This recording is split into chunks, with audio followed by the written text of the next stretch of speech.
What do I look like? Crap. Actually, my sister's been styling my hair. I don't know if I should upload the photos that my sister did to my hair. I was talking about, PG-13 ratings, and The Roommate has come out, and I talked to a friend. A little spoiler warning right here, so if you may want to pause it, maybe move over about 10 seconds, because then I'll finish this up. 3, 2, 1, okay, go. Alright, well, I was in music appreciation class, and she told me, she's like, I saw The Roommate. I'm like, oh, really? And I was like, how was it? She was like, really bad. I'm like, let me guess, the character died at the end. She's like, because I always see these movies going, and she was like, yep, the character died. And I'm like, oh, yeah, that's true, of course. Okay, popcorn. The thing is, though, like, teenagers like me, like, who want to see Twilight and all that, if Twilight was rated R, it wouldn't make a lot of money. I don't think it would make any money at all. Like, it would make about 100 million worldwide. But since it's PG-13, you make a lot of money. And I don't, if I ever get in the movie business and make horror movies, I mean, I would like to have them R. But the thing is, if it's R, not a lot of people are going to go see it. I mean, there's going to be a lot of people, but if you have it PG-13, a lot of teens are going to go see it. And that means you make a lot more money. Then you can release it unrated and show the blood and guts on DVD and Blu-ray and cash in more money that way. And I hate to say this because I sound like I'm like a money grabber, but like the economy's bad. My parents don't have any jobs. I mean, it's a thing though. Like you have to have this money, and if you got to release a movie PG-13, I'm gonna do it. And I can still make it a good horror movie, because if you see PG-13 movies, that you can still get away with a lot. You can get away with some like cuts in the arms, choking, like being hung, being bruises on your face, or getting thrown out of a building as long as there's no blood. Get lit on fire as long as you don't show like the person melting, but if you show them lit on fire for a second. You can do that. So you can do a lot of things. I mean, you can like have the axe and they're about to chop a person and go like this, then cut that to another shot. And I know how to do that and still bring that tension and intensity still to the film. I watched Devil, and that was PG-13, and I thought it was really, really good. So it just shows you that a horror movie doesn't have to be rated R to be a good film. I mean, look at Hatchet 2. Adam Green, great director, great job, great work. He did such a good job on those movies, and Hatchet 2 only made about like 30,000 worldwide. That's not a lot, apparently, because it was unrated. If he would have released it rated R, it would have made a lot more money. Hell, he should have even done it PG-13. He should have just had a version that was like censored and all that, and then have it unrated when it would come out to DVD. I mean, he said that he would want it just straight to DVD because he wants to do his film. I wouldn't want that. I would want it to go to theaters, and if I have to make it PG-13, I would do that.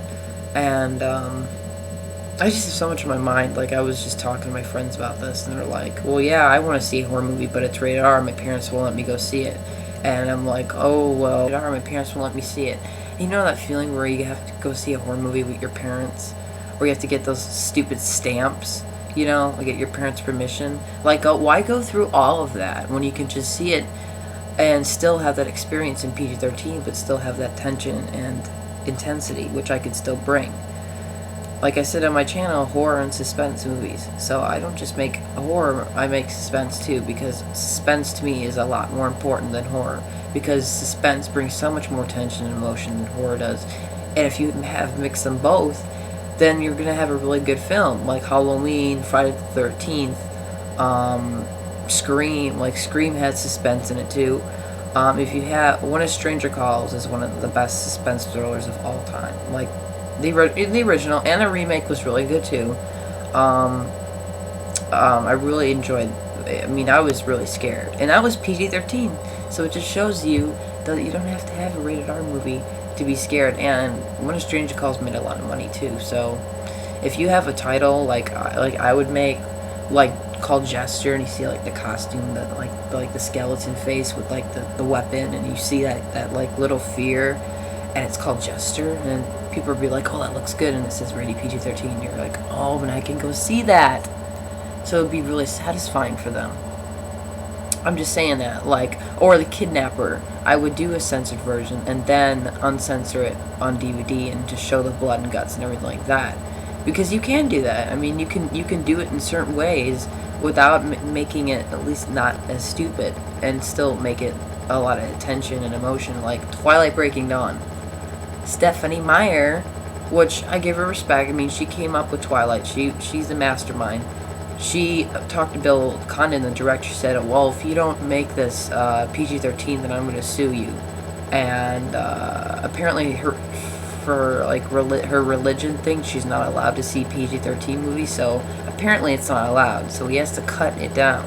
But he said that tension is still there, the sex is still there, but it's good enough to the point where it doesn't have to be rated R. And it just shows you right there that you can still have a good, brutal movie without it being rated R or unrated. You know, I mean, there's a certain point, the MPAA association can suck, but I totally understand them, I respect them, and if I would have to cut it down to a point where I can still have my movie made and show to the audience and still have them be blown away, and it being shown to a much larger audience like teens, then I would go for it. Why not? Why make it our movie? You know what I mean? Like Piranha 3D only made 10 million worldwide. If it was PG-13, it probably would have made about 30 million, 40 million worldwide. Nightmare on Elm Street remake was PG-13. Probably would have made about 60 million worldwide after it made 40 million. You hear what I'm talking about? And I don't want to do it for money. I just want a lot more people to see it. I want them to see my creativity, and a lot of that goes to the gore and all that. But then you can see that on the DVD and Blu-ray. Just thought. Do you guys think if I was in the horror movie business, or you guys were, would you release it rated R so more people could see it and it would make more money, or would you just show it rated R just to show, this is my movie, deal with it. If it doesn't make money, that's fine. I worked hard. Because if you don't make a lot of money, you're in a lot of legal whatever issues with your films, and it means no sequels or anything like that.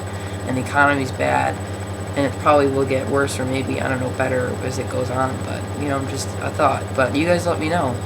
Adam Green wanted to, have it go straight to DVD, and look what happened. And apparently it just hasn't made much, and that's why he's not going to be doing Hatchet 3, because it failed, even though it was a good movie, and it's sad, but that's what happens. So I'm gonna go. You guys have a great weekend. I'll probably make a video maybe later, and I'll talk to you guys later. Bye.